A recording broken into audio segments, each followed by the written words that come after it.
नमस्कार दोस्तों, स्वागत है आपका स्वामी विवेकानंद की जीवनी के नेक्स्ट पार्ट में। आज हम उनके मित्रों के बारे में थोड़ा सा जानेंगे और जब वो अपनी यात्रा कर रहे थे तो वहाँ की कुछ घटनाओं के बारे में जानेंगे। चलिए शुरू करते हैं। 1888 में स्वामी जी हाथरस रेलवे स्टेशन के सहायक स्टेशन मास्टर शरद चंद्र गुप्त से पहली बार मिले, जो बाद में उनके मित्र बन गए। उन्होंने स्वामी जी को अपने घर आमंत्रित किया। वहाँ स्वामी जी एक गीत गा रहे थे, मेरे प्रियतम, चंद्रमुख में भस्म लगाकर तुम्हें आना होगा। तत्काल शरद चंद्र अपनी वर्दी खोल साधारण कपड़े पहन अपने मुख पर राख मलकर स्वामी जी के समक्ष उपस्थित हो गए। देखिए, जैसा उन्होंने गाया वैसा ही उन्होंने कर दिया। मतलब उनका शिष्य बनने की उनमें बहुत गहरी लालसा थी। कुछ महीनों पश्चात वे वराहनगर मठ में सम्मिलित हो स्वामी सदानंद कहलाए। बाद में वे कहा करते थे, मेरे लिए स्वामी जी ने कई बार अपने प्राणों को भी संकट में डाला था। मित्रों, मैं केवल एक ही शब्द द्वारा उनका वर्णन कर सकता हूँ और वो है प्रेम, प्रेम एंड प्रेम। कठिन बीमारी के समय जब मैं बड़ी कठिनाई से किसी प्रकार घसीट कर चल पाता था, तब उन्होंने मेरा सारा सामान, यहाँ तक कि मेरे जूतों को भी धोया है। मतलब शिष्य गुरु की सेवा करता है, लेकिन यहाँ पे गुरु इतना महान है कि वो अपने शिष्य की भी सेवा कर रहा है। तो हमें ऐसा ही बनना है। तो स्वामी सदानंद का फोटो मैं आपको दिखा देती हूँ। ये है उनका फोटो। आगे देखते हैं ऋषिकेश जब गए वो क्या हुआ के साथ। हरिद्वार और ऋषिकेश के आसपास के तपस्वियों के कठोर एवं उन्मुक्त जीवन का स्मरण स्वामी जी प्राय किया करते थे। एक बार वे बोले, ऋषिकेश में मैंने कई महान व्यक्तियों को देखा। उसमें से एक पागल के समान दिख पड़ता था। वे नग्न सड़क पर चले जा रहे थे। लड़के पत्थर मारते हुए उनका पीछा कर रहे थे। उनके चेहरे तथा गले से रक्त झर रहा था, किंतु उनका संपूर्ण व्यक्तित्व हंसी से उत्फुल्ल हो रहा था।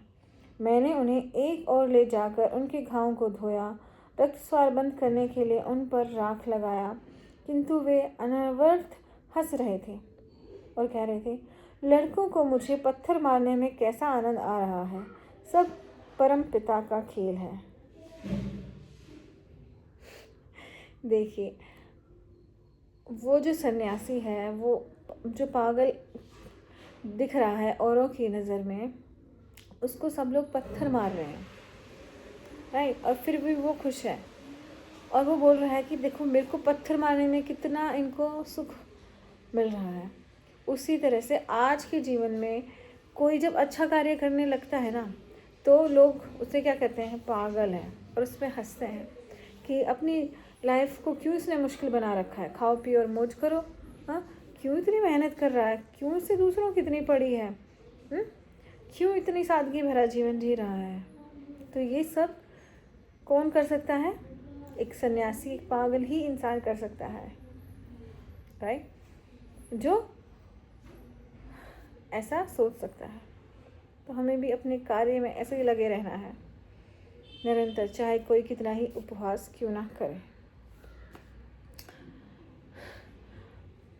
परम बाबू से विदा लेते समय स्वामी जी ने कहा था, जब मैं दूसरी बार यहाँ आऊँगा तब समाज पर बम के गोले के समान फूट पड़ूंगा तथा समाज एक कुत्ते की तरह मेरा अनुसरण करेगा।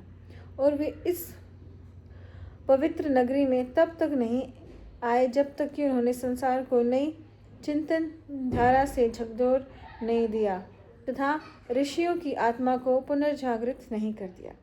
देखिए, अब जो उन्होंने शब्द यूज़ किए वो थोड़े से कठोर हैं, लेकिन उनका भाव बिल्कुल कठोर नहीं है। वो क्या कह रहे हैं, अब मैं समाज के ऊपर बम के गोले की तरह, तो उनको कहने का मतलब क्या है, बम की तरफ फूट पड़ूंगा। मतलब मैं हर तरफ और बहुत तेज़ी से मैं अपने विचारों को रखूँगा।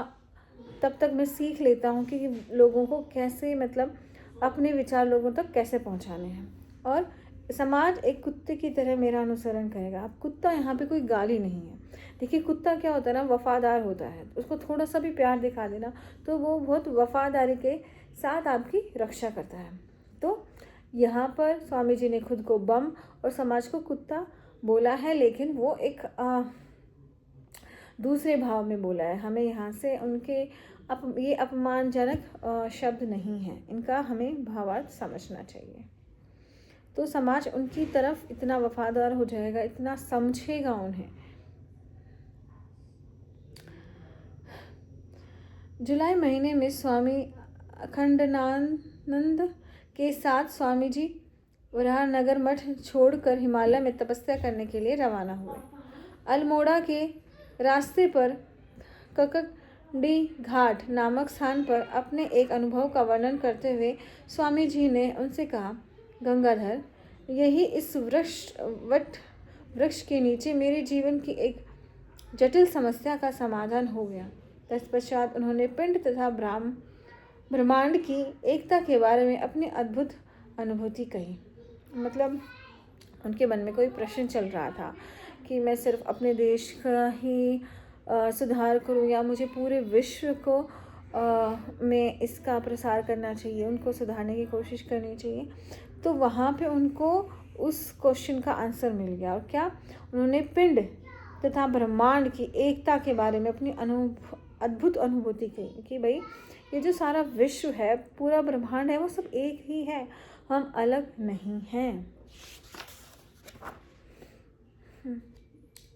स्वामी जी राजस्थान में माउंट आबू में नक्की झील के किनारे एक गुफा में ठहरे।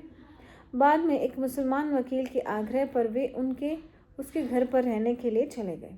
कुछ दिनों बाद उस वकील ने महाराजा खेतड़ी के व्यक्तिगत सचिव मुंशी जगमोहन लाल को स्वामी जी से मिलने के लिए आमंत्रित किया।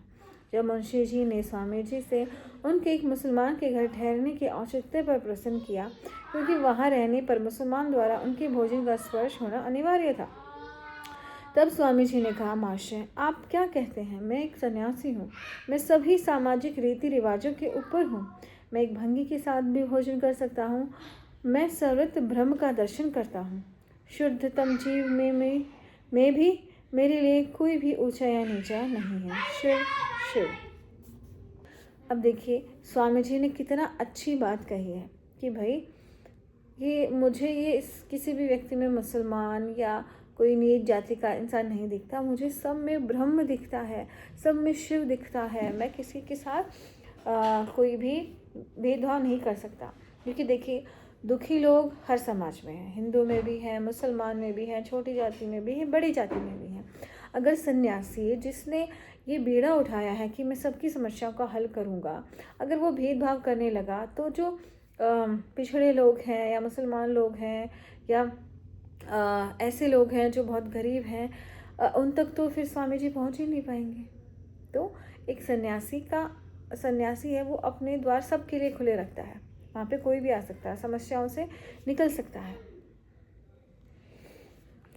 स्वामी जी ने महाराज खेतड़ी के साथ स्वाध्याय साधना तथा अध्यापन में कई सप्ताह व्यतीत कर दिए। मतलब राजा खेतड़ी के पास जब वो गए तो उन्होंने बहुत सारी अपना स्वाध्याय किया और काफ़ी वहाँ पर टाइम बिताया। राजमहल में वे एक आत्मलीन गुरुनिष्ठ सन्यासी ही रहे। वे प्राय अपने निर्धन शिष्यों के घर जाया करते थे तथा एक गरीब ब्राह्मण पंडित शंकर लाल के घर भोजन किया करते थे। सारा खेतड़ी नगर उनके प्रति मुग्ध था। स्वामी जी का महाराज के प्रति जो प्रेम था, वही प्रेम उनका अपने साधारण भक्तों के प्रति भी था। मतलब ये नहीं है कि राजमहल में रह रहे हैं तो बस फिर वो राजा की समस्याओं का समाधान करेंगे या उन्हें ही अच्छे अच्छे विचार सुनाएंगे। नहीं, वो अपने निर्धन भक्तों के पास भी जाते थे, मित्रों के पास भी जाते थे, सबके लिए समान भाव वो करते थे। इसलिए लोग इतना इम्प्रेस होते थे उनसे। महाराजा खेतड़ी का महल जहाँ स्वामी विवेकानंद रहे थे, अब यह रामकृष्ण मिशन का एक केंद्र है। देखिए मैं फोटो दिखा देती हूँ आपको। ये वो मठ है और ये खेतड़ी के राजा हैं, राइट। और नीचे जैन मंदिर था। जूनागढ़ पहुंचने पर हिंदुओं, जैनों और बौद्धों के पवित्र तीर्थ गिरनार पर्वत पर चढ़ने की स्वामी जी की तीव्र इच्छा हुई। ऊंची और कठिन चढ़ाई को अनायास पार कर स्वामी जी 16 जैन मंदिरों के विशाल अहाते में पहुंच गए। जैन मंदिरों के शिल्प नैपुण का मनोमुग्धकारी दर्शन कर स्वामी जी गिरनार पर्वत के सर्वोच्च शिखर पर पहुंचे। वहां से उन्होंने सारे भारत को मानो एक विशाल मंदिर की भांति देखा, जो कि अनगिनत मठों तथा मंदिरों से पूर्ण है। देखिए, हमारे देश में हर तरह के मठ वगैरह हैं, मंदिर वगैरह हैं, इतनी विविधता है, इसलिए कोई भी भारत में आके कभी भी बोर फील नहीं कर सकता। हर चीज़, हर मठ में एक ही बात है, लेकिन उसको अलग ढंग से, नए ढंग से बताया गया है और उतनी ही इम्पोर्टेंट वो बात होती है। देखिए, कोई भी इम्पोर्टेंट बात होती है तो उसको उस पर ज़ोर डालने के लिए ना उसे अलग अलग तरीक़ों से समझाया जाता है। और यही हमारे भारत की सुंदरता है कि बात तो एक ही बता रहे हैं, लेकिन आर्य समाज उस बात को किसी और ढंग से बता रहा है, रामकृष्ण मठ किसी और तरह से बता रहा है, जैन किसी और तरीके से बता रहे हैं, बौद्ध किसी और तरीके से बता रहे हैं, लेकिन बात सब यही बता रहे हैं कि हमारा जो अंतिम लक्ष्य है वो मोक्ष है, उसे हमें पाना है। तो भारत का जो दृश्य है वो बहुत ही सुंदर है और हमें एक चीज़ को बार बार अलग अलग तरीके से समझाया गया है ताकि हम उस पर जोर दें और उसे अपने जीवन में अपनाएं। आगे देखते हैं। सौराष्ट्र तट पर पोरबंदर में स्वामी जी अपेक्षाकृत अधिक समय तक रहे। महाराजा के आग्रह पर वे वहाँ 11 महीने रहे तथा प्रख्यात वैदिक विद्वान पंडित शंकर पांडुरंग को वेदों के अनुवाद में सहायता की। यही उन्होंने पाणिनि व्याकरण पर पातंजल महाभाष्य का अध्ययन भी समाप्त किया।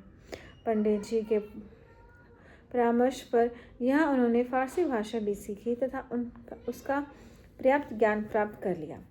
पंडित जी ने कहा था, स्वामी जी, ये भाषा भविष्य में आपके लिए उपयोगी सिद्ध होगी। कि भाई फ्रांसीसी भाषा अगर कहीं बाहर गए तो उनको काम आएगी। पोरबंदर में पंडित शंकर पांडुरंग का निवास जहाँ स्वामी जी ठहरे थे। अब उसकी फ़ोटो है और द्वारका मंदिर की फ़ोटो है, दोनों आप देख लीजिए। ऊपर निवास है, नीचे द्वारिका मंदिर है। ये तो आपने काफ़ी देखा होगा। श्री कृष्ण की अनंत स्मृतियाँ तथा लीलाओं से पूर्ण पुण्य नगरी द्वारका में स्वामी जी का एक परिवारजक सन्यासी के रूप में आए, किंतु उनके महान वैभव का अब कुछ विशेष नहीं है। जो किसी समय द्वारकाधीश श्री कृष्ण की महान राजधानी थी, वहाँ अब केवल समुद्र की उताल तरंगों का गर्जन मात्र सुना जाता है।